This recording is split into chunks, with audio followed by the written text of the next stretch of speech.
right, so today we're looking at the torso, and that's just your trunk. And we basically have 4 planes: the front, 2 sides, and the back. The sides often get forgotten, but actually we can hold a lot of tension in our sides, and it can really restrict our mobility. So this is an area we're definitely going to explore in today's class, stretching out these muscles here. The front is a little different.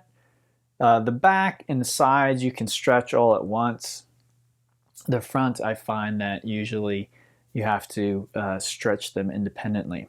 So there is something that I want you to, hopefully if you have it, grab. Okay, so they're yoga blocks.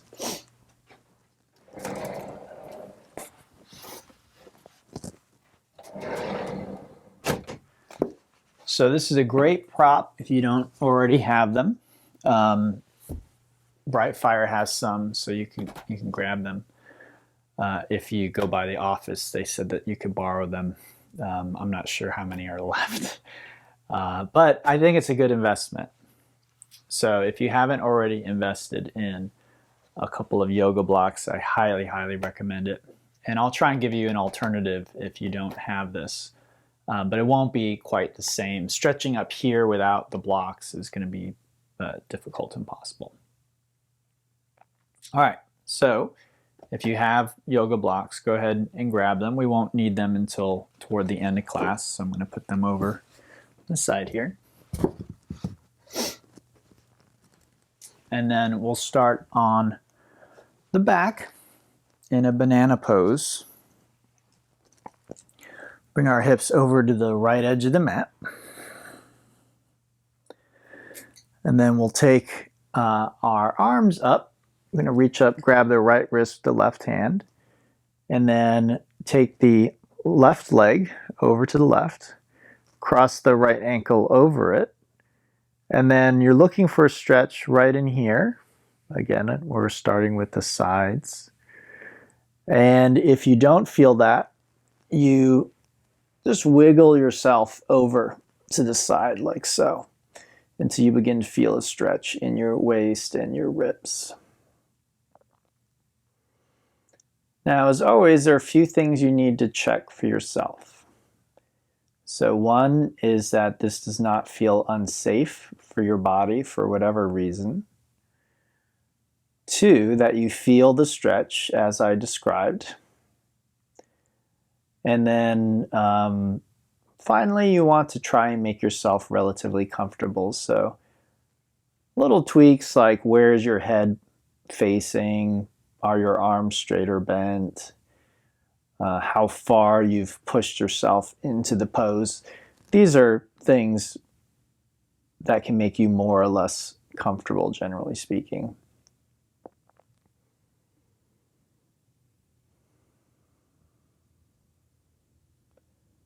Today we're going to be here for a full 5 minutes, which I like to call the Yin Yoga Gold Standard.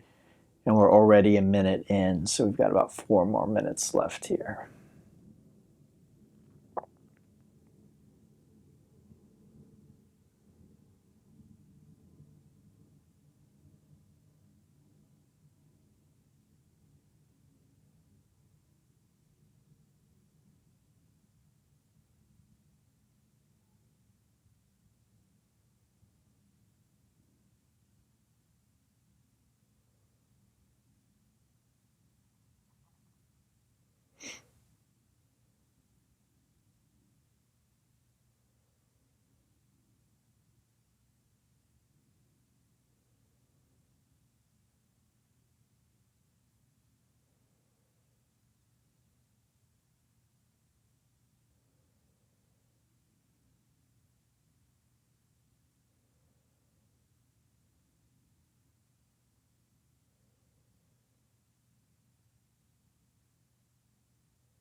Got about 2 minutes left here. It's not a bad time to check in. Make sure everything is still how you like it to be. You might take yourself deeper if you like. It's totally normal and fine if the intensity of the stretch has dissipated, and you can let it dissipate. You don't need to do anything about it, but if you want, you can try going further as your body relaxes into the stretch more fully. And sometimes you find the opposite happens, where you maybe felt okay at the beginning, and then perhaps a certain sensation has just gotten more and more intense. And at a certain point, maybe you find yourself gritting your teeth or furrowing your brow, making fists, tensing against the intense sensation, holding your breath. So if these things are happening, you may just want to back off a little bit, back out a little bit. You want to feel the stretch, but you don't want it to be too intense. And it doesn't need to be there the entire 5 minutes. It's not uncommon for the sensations to dissipate, and that's okay.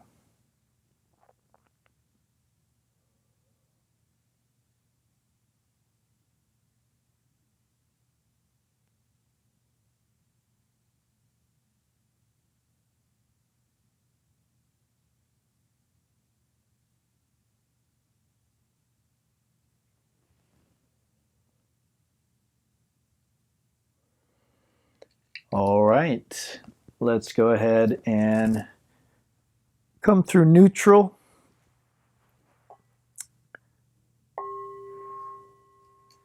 You might compare the two sides, the waist, the ribs.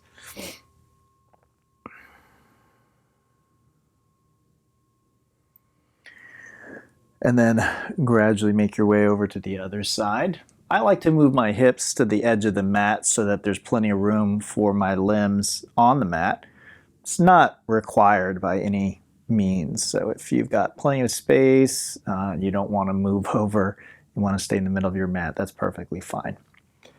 So again, we extend those arms up overhead, grab the left wrist with the right hand, right leg to the right, left ankle over. How far you move the legs is really dependent on your body and how you feel. Now again, I check in. I want to feel a stretch here, my ribs and my waist. I don't. So what I'll do is move myself over, okay? So I just need to be more aggressive for me to feel the stretch. You may not need to be that aggressive, okay? So again, we're targeting the muscles in the torso. These are your obliques. I categorize basically 4 muscles in this group. So the transverse abdominis, internal obliques, external obliques, and then also a muscle that could be considered more of a back muscle, but the quadratus lumborum, I think that gets a little bit of a stretch, depending on your body and exactly how you position yourself. Then also up here we have what are called the intercostal muscles. These are between the ribs, and we're trying to give them a stretch as well. So again, depending on exactly how you position yourself, you're targeting here more, maybe both equally. It just depends.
Again, we're about 3 minutes in, not a bad time to check in, see how everything's feeling, maybe readjust as necessary.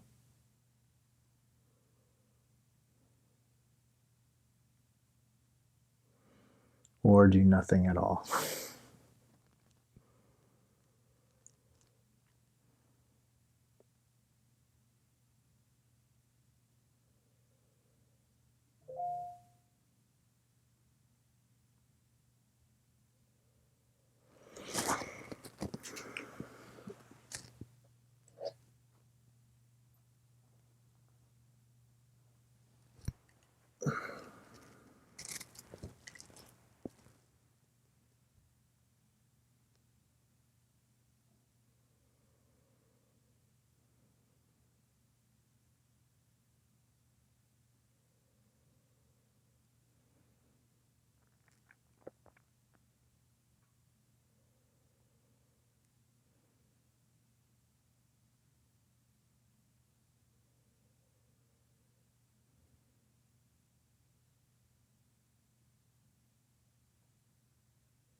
Okay, let's again unwind to a more neutral position. Let's rest the muscles as good as it is to stretch them and also to strengthen them, which we don't do in this class. We do that in the other class, the Vinyasa or Power Yoga. So here we're more focused on stretching. And as good as that is for us, it's very important to also rest afterwards.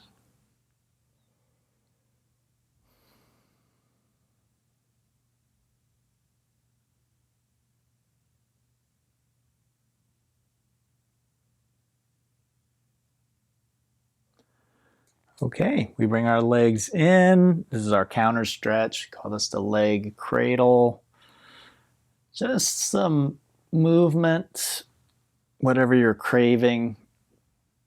And sometimes when I teach classes, I see people and they don't move during this section. And, you know, it's okay. I know, I get it. Some days we just really don't feel like moving. But sometimes just because we don't feel like doing something, it doesn't mean it's not actually the right thing to do. So it can be tricky. And my recommendation is after 10 minutes of sitting there in the yin posture and the rebound, I think it's a good idea to move a little bit. It doesn't have to be vigorous. There's no particular way you need to move, but just a little bit of movement. The body needs movement pretty regularly to stay balanced and healthy. Okay, we're going to do another movement. This is a little more structured and quite yang, quite aggressive. We call it the hinge. And so our palms down, hands under the hips. All right. And then what we'd like to do is just take our legs straight up. Now, some people, when they do that, they're going to feel a pain in their back. Or as they lower their legs, they'll feel a pain. So if that's you, I'd like you to just bend your knees until there's no more pain in your back. So you can do this with your knees bent, okay? Otherwise, you're going to keep the legs straight. You lift your head and neck, take a nice deep breath in. And as you exhale, you gradually lower the legs toward the ground. And then just before they touch, pause. Inhale, legs up, and exhale up to seated, okay? All right. So moving along, we're now going to focus on the back of our torso. And so we begin with a butterfly pose. To do the butterfly, I join my feet together like so. Now, the thing I see in classes a lot is the minute I say join your feet together, everyone does this, they drop their knees down, and they pull their feet like this. And what they're doing, this is a type of groin stretch, and that's what they're That's what they're used to doing in yoga class. They've learned it before, right? But not every pose with your feet together is meant to be a groin stretch, and that's the case today. This is torso flow. It's not groin or hip flow. So there's a reason the feet are together. We're doing it this way, but what we like is feet out. Okay, exactly where, it's up to you. Knees do not need to drop down. In fact, some people may want to grab their blocks, put them under their knees. Okay, support the knees if you'd like. And then coming forward and down, nice and relaxed. Again, I'm not pulling or yanking. I'm not pushing myself down. Nice and relaxed. I let the back round. And then if necessary, I'll use support. I'll grab blocks, put them underneath my forearms, something under my forehead.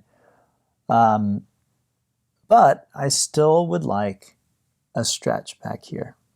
Okay, just a gentle stretch, doesn't need to be super intense.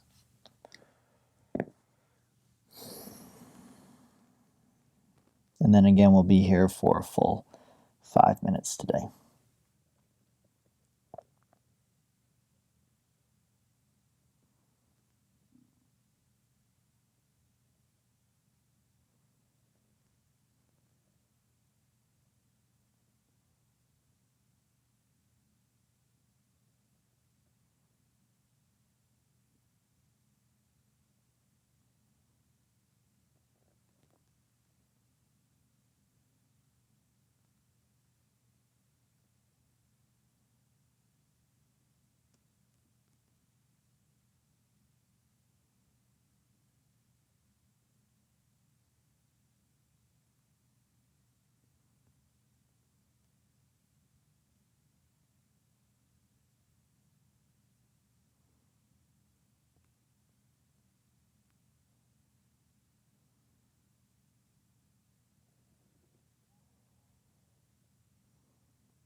All right.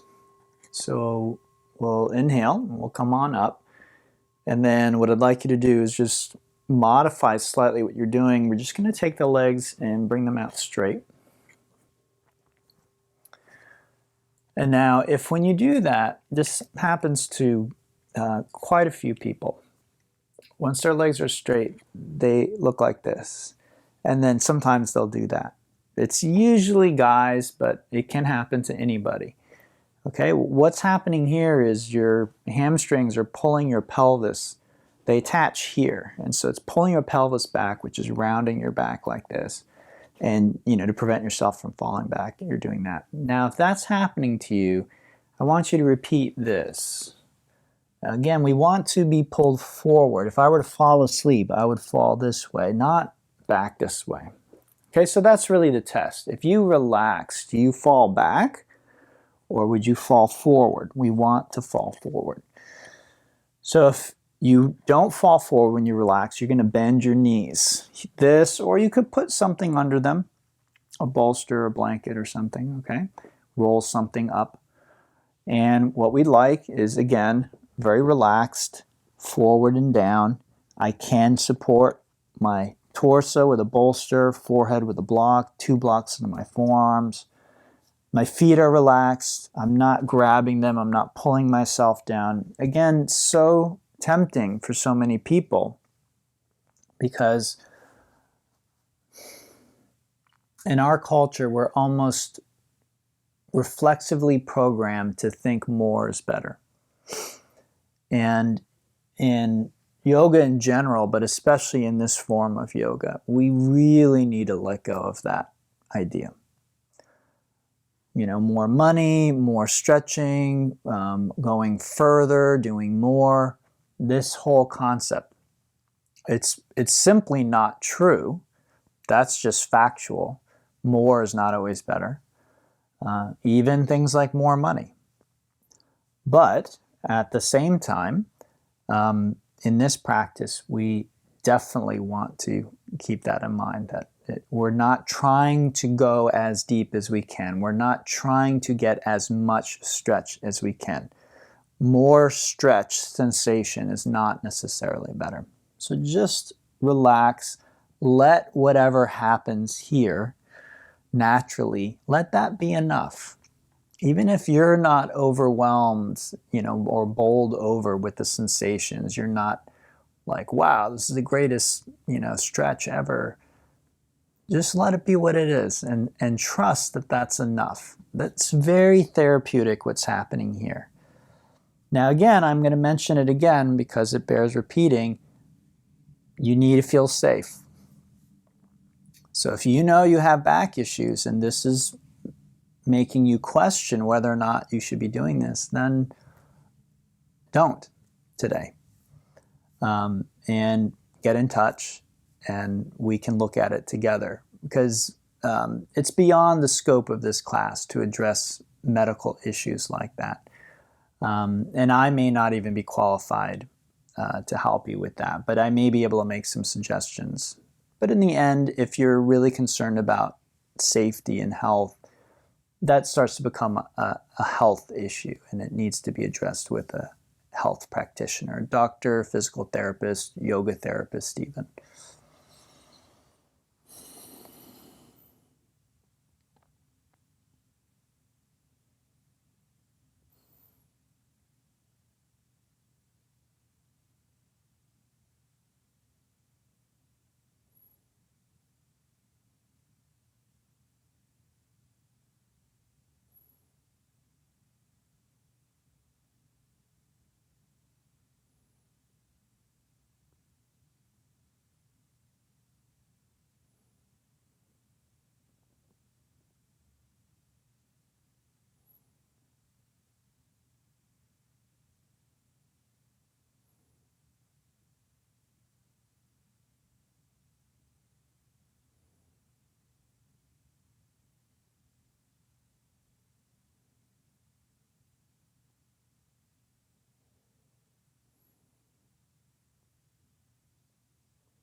Okay, please come on up and then take your time making your way back onto your back. Might feel very sensitive, I do at the moment, in your back. That's perfectly normal and natural after doing a yin posture like that.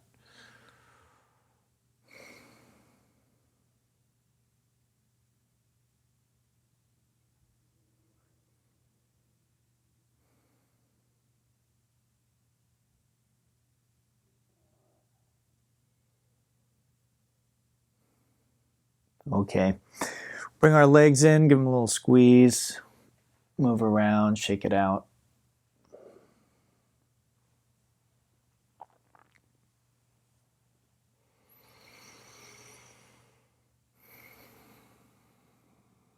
And then again, we'll hinge up.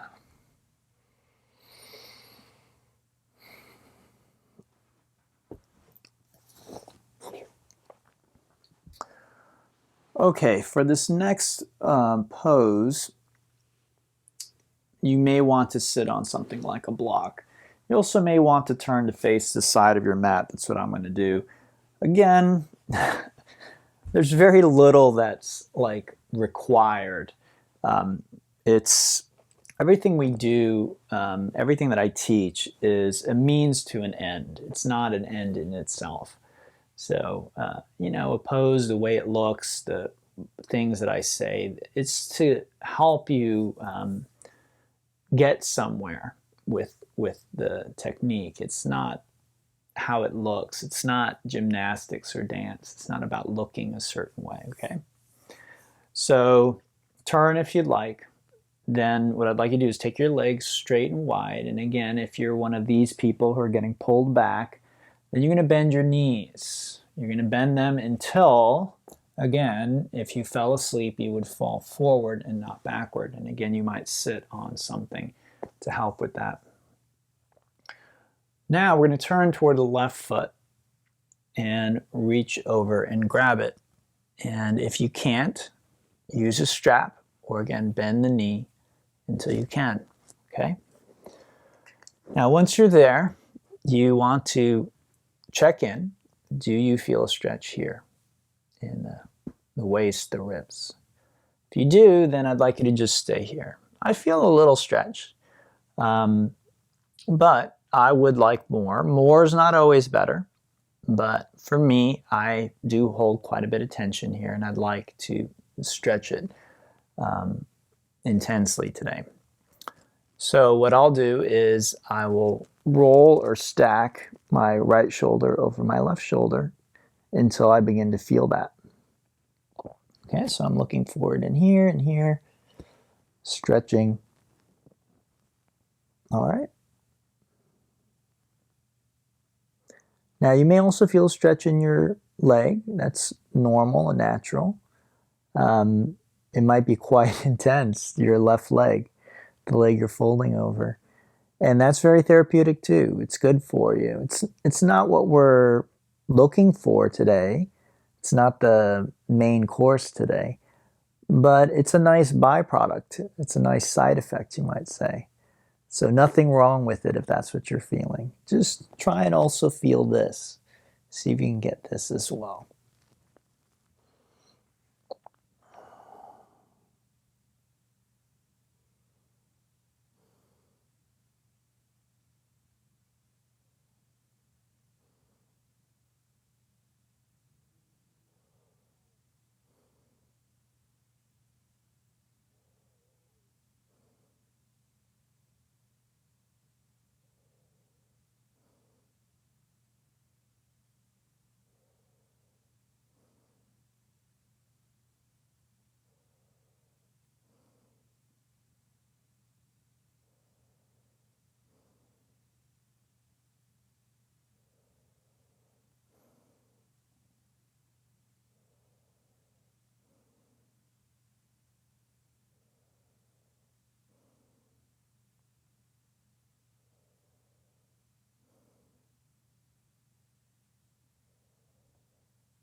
Okay. So please take your time and gradually make your way over to the other side. This is half dragonfly, and similarly to the banana pose, we're targeting those obliques, intercostals. All right, so this whole side of the torso.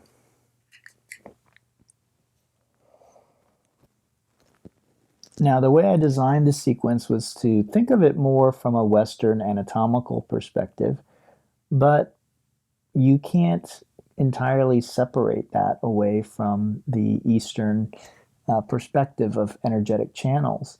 So you can think of things in a different way, but it doesn't mean that those realities aren't overlapping. So from a more Eastern Taoist perspective, this is the gallbladder channel that we're working, and the liver channel. And the last set we were working the kidney, urinary bladder channels. These are energetic channels.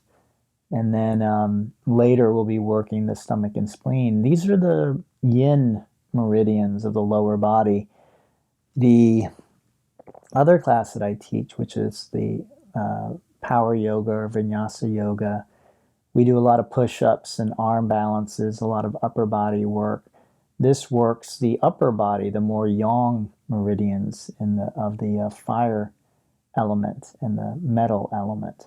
Okay, so to get a complete workout from either a Western or Eastern perspective, you really need to do both. And I know one may be more your speed than the other, but that's also part of the yogic process. In the West, we very often have this idea that whatever I like and enjoy is what I should be doing.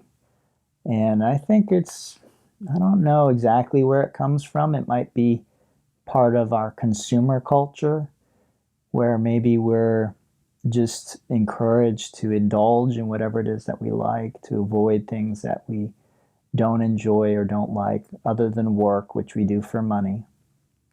So I think that's kind of the narrative that most of us grow up with, is you do things you don't like for money. It's called work. And then the rest of the time you just do what you want. And if it doesn't feel good, if you don't like it, if you don't enjoy it, stop. Don't do it.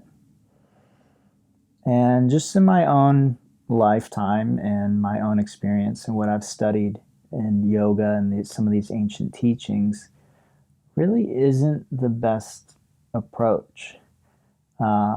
Maybe either to work or to play. Maybe you should enjoy your work and what you get paid for. And also, during your free time and when you can choose what it is you'd like to do, you sometimes want to choose things that challenge you, that don't necessarily feel good in the short term. And this is actually something I've given a talk on before, is very often what feels good in the short term does not lead to long-term happiness. And what can feel really unpleasant in the short term can actually be the very thing that leads to long-term happiness, growth, and health. And so we really need to keep that in mind when we are practicing yoga. So the yin class, you might enjoy that, you might not. But for most people, it's going to be very good for them. And then same with the power yoga and vinyasa, might be really difficult. You may only be able to do a few things to start. It may take some time to build the strength and the stamina to get through the entire class. And you may never be able to do everything in the class. And it doesn't mean it's not good for you still. And so that's really the important thing to understand is, medicine doesn't always taste good, but it's good for us. And that's the same with these practices. We want to avoid injury. We want to be careful. We want to not bring our ego ambition into it. So it's not a go, go, go, do it, do it, do it, go harder, do more. It's not that. It's just, what can I do today? What can I challenge myself a little bit with?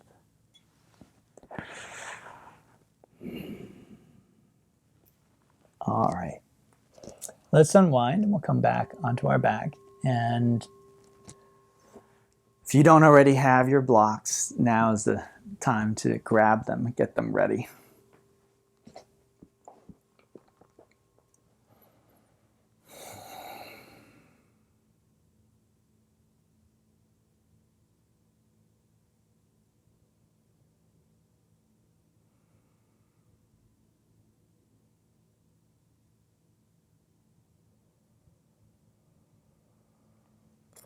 All right, so we'll do the leg cradle again, shake it out, and while you do that, I'm going to grab my blocks.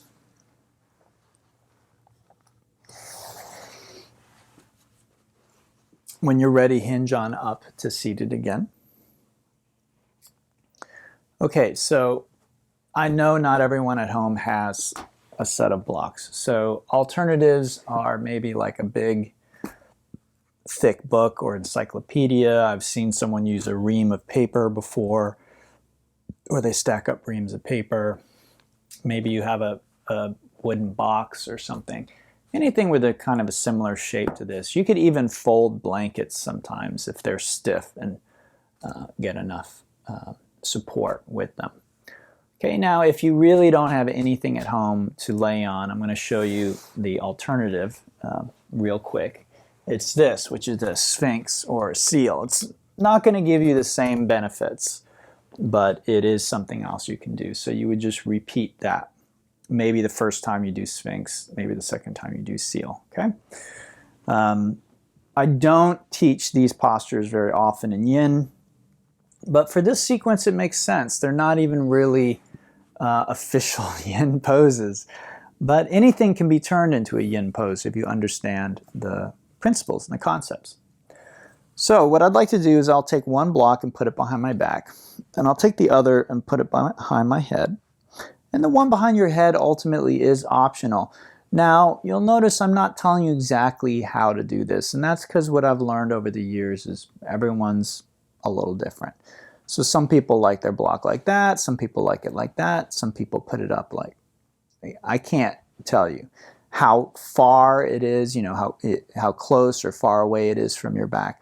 All of these things will affect what you feel. So you will likely have to experiment to find the right position for you. Okay, so this is the basic setup. Looks like that. And what I'd like to do is I'm targeting here. These are the pectoralis. Okay, so you'll notice my arms are not down here because I'm not going to feel a stretch. Okay, they're at least shoulder width, and then I like to bring them up a little higher. Okay, now I feel a stretch at the front of my chest. Now I mentioned the block under my head is optional, and again, this could be a rolled up blanket or a folded blanket. So if it feels okay on my neck, I can remove this, and now I'm getting a little bit of stimulation along the front of my neck, which in yoga is said to be very good for the glands and nerves that live there at the front of the neck. Now again, I mentioned experimentation, so I'm going to move my block down a little bit. That feels a little bit better for me.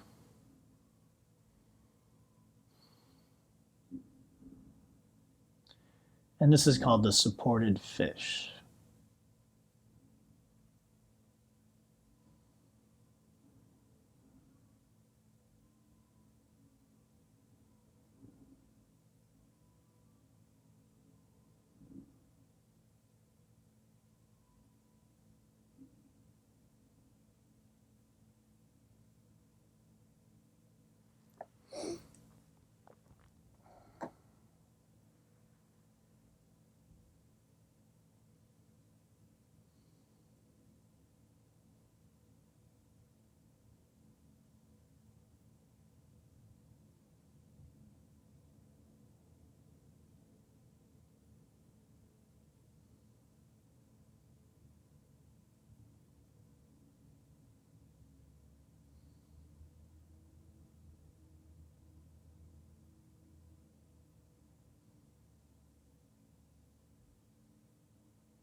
Just a minute left here.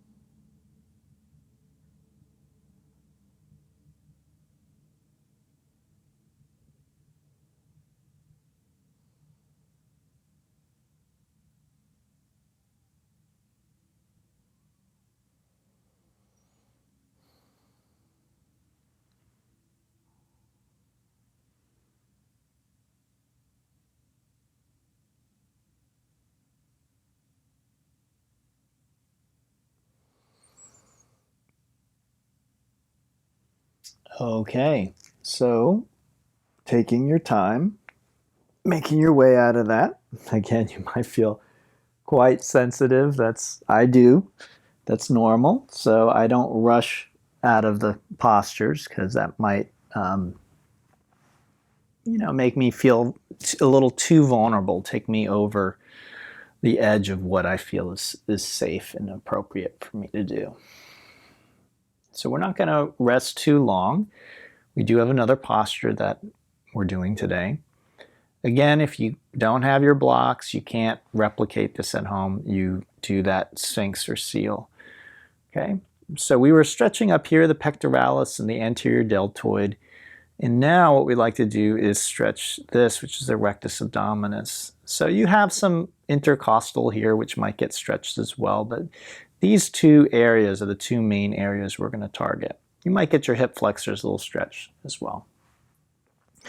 So I grab my block, I bend my knees.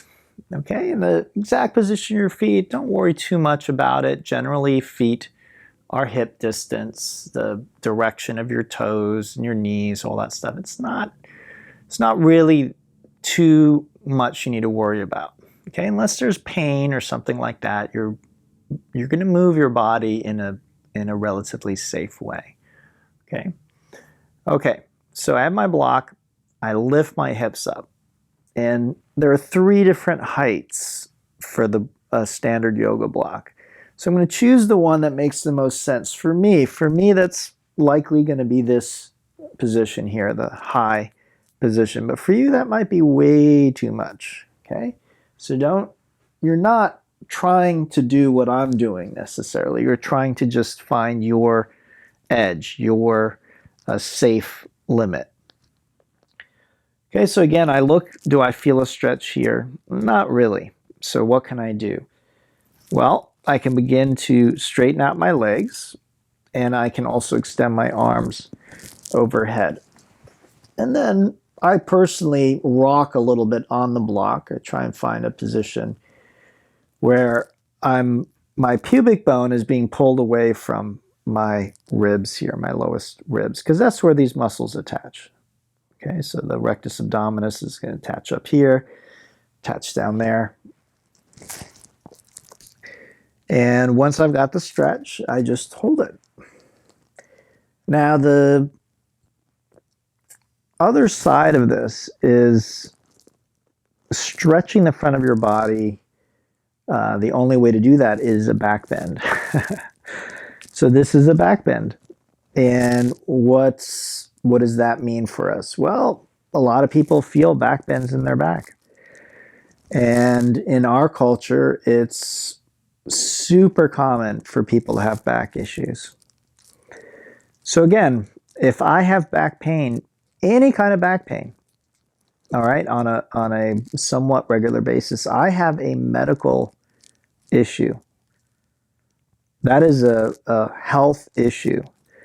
And contrary to what many people might think, that is beyond the scope of yoga. Even though yoga can be very healing and very therapeutic, a class like this and a teacher like me, really, this isn't designed to help you heal. Could you heal by doing this? Sure. But that's not really what this is intended for. So my recommendation is, if you really want to do the smart thing, is when you're doing yoga, if you experience pain, is go see a healthcare professional. Now, does that mean a doctor? Not necessarily. Um, Doctors are like anything else. You can have a really good mechanic, right? Maybe you've had this experience with your car. You've gone to a certain mechanic and they've done a great job. And then you can have a mechanic who really isn't very good. And it can be the same with our bodies and with our doctors. This is why people get a second opinion with a doctor. So I like to think of, I have my kind of pit stop crew for my body, my team. And I have a Chinese medicine doctor that I see, various massage therapists, a chiropractor. The Chinese doctor that I see also does acupuncture and acupressure and things of that nature.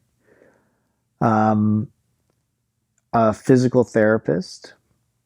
I currently don't have a yoga therapist in my team, but I would love to have that. And I also currently don't have a Western medical doctor, but I would love to have that as well. So those are the types of things that you would be looking for. And if you were experiencing pain, you would go to one of your members on your team who you thought could help you, and he or she would make some suggestions or try some things out. It might solve the problem immediately. My experience with some of these things is it doesn't. Sometimes you need to go back several times. And sometimes the team member that you pick to help you, you find that they aren't able to help you, and you switch modalities and you keep working until you find something that works. Another thing you can try, which I do quite a bit, is you work on your own. And there's certain risks and benefits to doing that. But since I have been trained in yoga, and again, yoga has a certain amount of, I don't know, it's therapeutic to a degree, just as it is. Does that mean you should, expect yoga to cure all of your problems? I don't think that's a good idea to think that. And again, to practice yoga with injuries and problems and expect that yoga is just magically going to solve all of those problems, I don't know. I think that can be problematic, because I've seen yoga create problems in people. I've seen yoga make problems worse in people.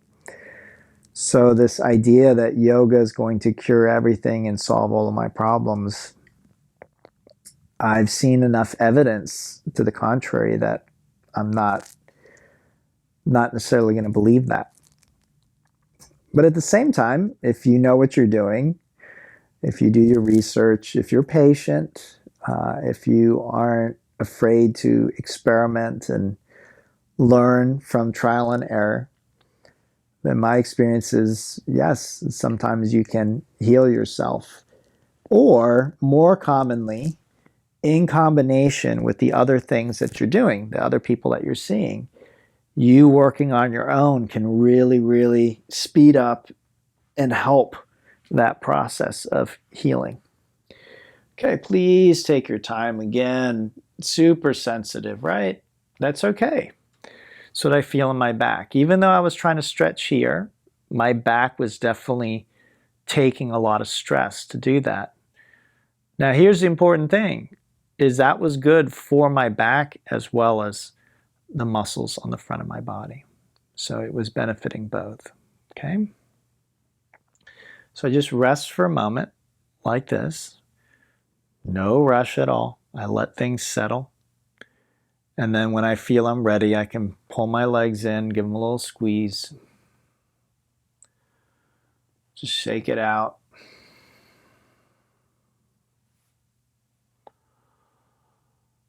And then when you're done with that, you unwind onto your back In yin, we call this a pentacle pose. Just a comfortable position for your body, your limbs, where you feel supported and relaxed. You close your eyes. Set a timer for 6 minutes on your phone. And then just let your body be still for the next 6 minutes. Let it relax. Try not to move it, which can interfere with the process of balancing that's occurring in your body.